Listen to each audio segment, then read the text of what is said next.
Ba-da-dee-do-do. La-da-da-da. Na-da-dee. Show them. What is up, guys? I'm Razz Pitazz. Hope you're having a great day today. This video is actually a little bit longer than ones I usually do, so I'm going to include timestamps within the description, so that way you can jump ahead to parts of the conversation that you might feel are more important to yourself. So I recently mentioned that I wanted to do Overwatch content, but wasn't sure how I wanted to approach that for my channel. After posting that video, I went on Waypoint and I found a forum post that asked a pretty simple question, and they asked, do people here like Overwatch? It was then followed by a more complex question that I will not get into, but these are some of the responses within the thread. Overwatch is probably one of the funnest games to come out this year. I have a blast playing with friends. Overwatch is really one of the most fun shooters I've played in a long time. I like Overwatch. It is different to most other mainstream FPS titles.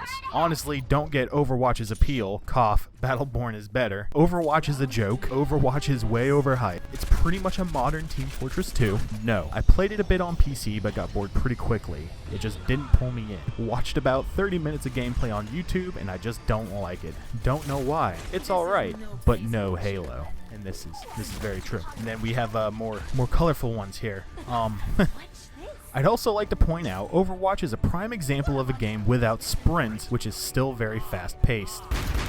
It's an FPS that caters to the casual player. Overwatch is better than Halo 5. I want to play the best FPS, which is Halo 5. If you want to play a FPS that feels like anime Dungeons & Dragons, then by all means play Overwizard. So it shouldn't come as a shock that opinions are all over the place on Waypoint. Since it is Waypoint, it also shouldn't be surprising that 3 pages of that thread were dedicated to 2 users bickering about something they had no control over. Welcome to Waypoint. What I personally do not find surprising is the fact that if someone has not played the game, they honestly cannot figure it out, so I'm going to attempt to break it down. Overwatch is a team-based first-person shooter. There are a total of 21 playable characters at launch, each with unique characteristics and abilities that they bring to the table. The game offers 12 playable maps, each created to accommodate one specific game type, being built around that purpose. There are currently 3 game types. There's Payload, where your team will either escort a truck to the various destinations or try to stop the enemy team from doing so. There is Point Capture, where your team will fight their way to a predetermined point and try to capture it, or you will defend the point from the team attempting to capture it. And then there's Neutral Point, where both teams contest over the same point, and whoever reaches to 100% wins. On every map, each team has a home base in which they spawn, and each team is able to change their heroes or characters either when they die or when they make it back to their home base spawn.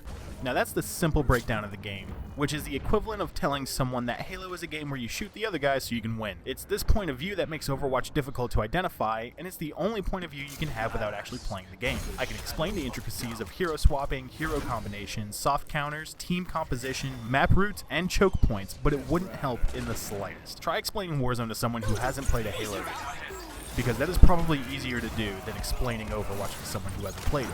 One issue is that Halo is a console exclusive, and the games that Overwatch resembles are mainly played on PC, so it is understandable that some Halo players may not understand or even acknowledge Overwatch. To some PC players, Overwatch is just a Team Fortress 2 reskin with some MOBA dust on top, to put it succinctly, which is both true and false. Without playing hours of Overwatch, it is difficult to understand what is likable about the game and how it could ever be competitive, which is a fair statement to make, especially if your background involves Halo, which is the main point you need to understand.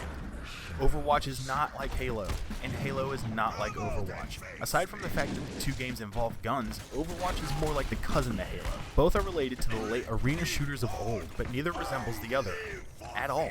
The competitive aspect of Overwatch has been brought into question a few times. Currently, everyone is new to the game on consoles, more or less. This leaves little in terms of strategy to evolve just yet. There are pro circuits which display high-skilled teams with a greater understanding of the game than either you or I have at this point in time, but the game has had so little time to evolve.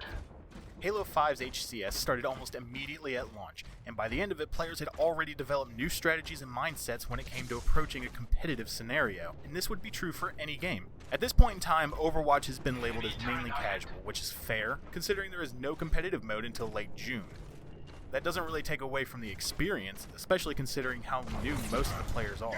And I might add that Blizzard is very serious about fair play, as they've banned over 1,500 players just for cheating and exploiting, and that attitude alone makes for fertile competitive grounds. I am pretty confident that within 3 to 6 months, this game is going to see a large esports following simply due to the nature of the mechanics of the game, which is exactly what made Halo a huge esports title to begin with, even if those mechanics were completely different. Truly competitive games come down to mechanics, and Overwatch has untapped potential here.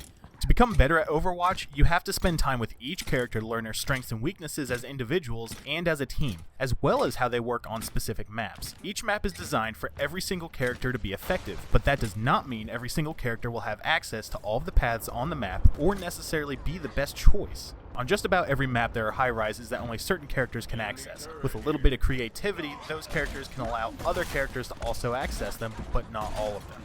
What the enemy team picks can and will determine how you respond and act within a game of Overwatch. In Halo, the teams are pitted against each other in terms of skill, map awareness, map knowledge, and communication. In Overwatch, this also extends into hero awareness and hero counterplay. This is not to say that Overwatch is more complicated or a deeper multiplayer experience. I would rather just say that it's a different one altogether. It is much more difficult for a single individual to carry a team in Overwatch than in Halo, and conversely, it is more difficult to dismantle a team in Halo than it is in Overwatch.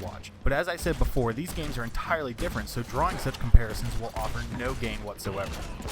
If you're watching the gameplay in the video and you find yourself wondering what is going on, I honestly wish I could make it clearer for you. If you are thinking the game could be fun, or if you're simply on the fence, I have a few suggestions. If you can, rent the game from a Redbox or a GameFly or whatever method of your choosing and play the game for a few hours. If a friend of yours has the game, either borrow it or just play with them. If you have an extra $60 laying around, just go ahead and buy a physical copy of the game and play it for a few hours. Once you play Overwatch, you will begin to understand the game and what it entails. If you find that the game is not to your liking, simply return it from wherever you got it. Which brings me to the final point of contention, the price. $60 for a game that has 3 game modes, 21 characters, and 12 maps. I've heard this is not acceptable, that the content, rather the lack of variety, does not justify the price. Blizzard does plan on releasing free updates in the future, but that is a system that we as Halo 5 players are more than familiar with.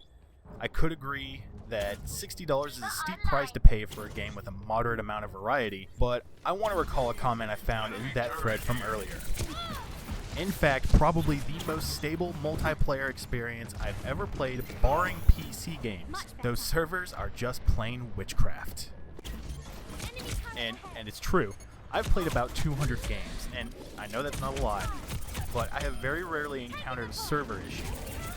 Now, recently they did have a server issue, and that's the first one since release, and it was taken care of very quickly. So, in my time playing, matchmaking times are relatively quick, but we can chalk that up to just being a brand new title with a bunch of people on.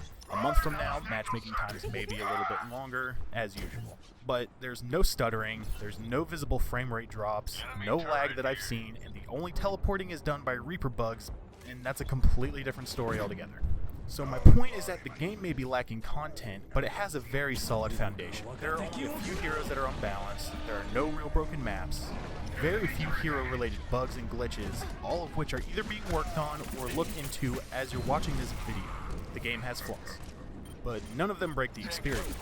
Ultimately, speaking for myself only, I am more than happy to drop $60 on a stable game with future content than to drop $60 on a broken game with tons of content. As a Halo 5 player, this is still a point of contention, no.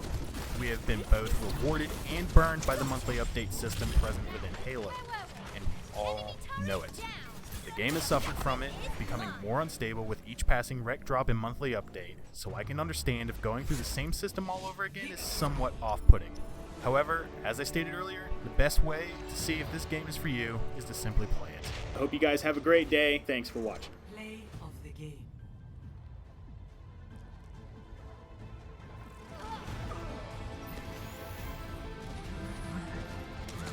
It's Halloween.